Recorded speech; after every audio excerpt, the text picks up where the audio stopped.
बाजार में एक रोड पर शारदा देवी अपनी छोटी सी टोकरी में दिवाली के लिए अपने हाथों से बनाए हुए मिट्टी के दिए सजाकर बैठी थी।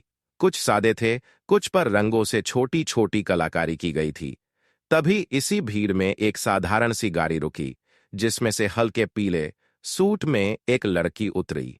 वह और कोई नहीं बल्कि इसी जिले की डीएम काव्या कुमारी थी, जो दिवाली के लिए मिट्टी के दिए खरीदने बाजार आई थी।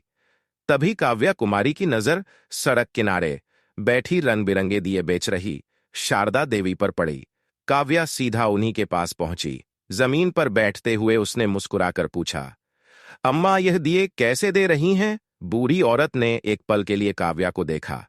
उसकी आवाज में एक अपनापन था। उसके चेहरे पर एक हल्की सी मुस्कान आई। बोली, ले ले बेटी, जो पसंद आए उठा ले। सादे वाले 50 के 20 है और यह रंगीन वाले और 100 के 20। काव्या ने दियों को अपने हाथ में उठाया और कहा, अम्मा, आप बहुत सुंदर दिए बनाती हैं। यह सारे रंगीन वाले मुझे दे दीजिए। शारदा देवी का चेहरा खिल उठा।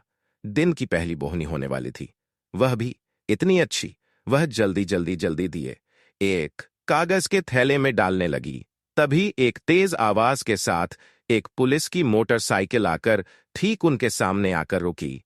मोटरसाइकिल से एक भारी भरकम शरीर वाला इंस्पेक्टर धनपाल यादव उतरा। चेहरे पर घमंड और होठों पर पान की पीक के निशान। उतरते ही उसने अपनी भारी आवाज में कहा, ए बुढ़िया, आज क्या क्या बेच रही है? उसकी नजर टोकरी में रखे सबसे सुंदर बड़े और रंगीन दो पर पड़ी। शारदा देवी का खेला हुआ चेहरा अचानक मुरझा गया। उनकी आवाज कांपने लगी। जी साहब, दिए हैं, धनपाल ने अकड़ते हुए कहा। हाँ, वह तो मुझे भी दिख रहा है। यह जो बड़े वाले हैं, सारे पैक कर थाने में दिवाली मनानी है और बड़े साहब लोगों के घरों पर भी भिजवाने हैं। जल्दी का टाइम नहीं है मेरे पास। शारदा देवी के हाथ रुक गए। यह सबसे खास दिए थे, जिन्हें बनाने में उन्हें 2 दिन लगे थे। इनकी उन्हें सबसे अच्छी कीमत मिलने की उम्मीद थी। उन्होंने हिम्मत जुटाकर धीरे से कहा, साहब, यह 500 के है।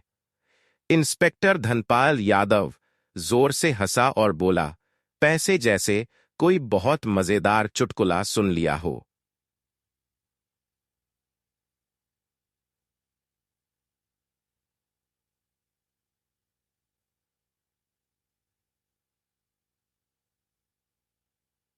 टोकरी यहीं से उठवा दूंगा तो कहीं की नहीं रहेगी।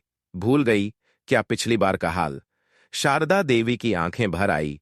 पिछली बार धनपाल ने उनकी सब्जियों की टोकरी पलटा दी थी, सिर्फ इसलिए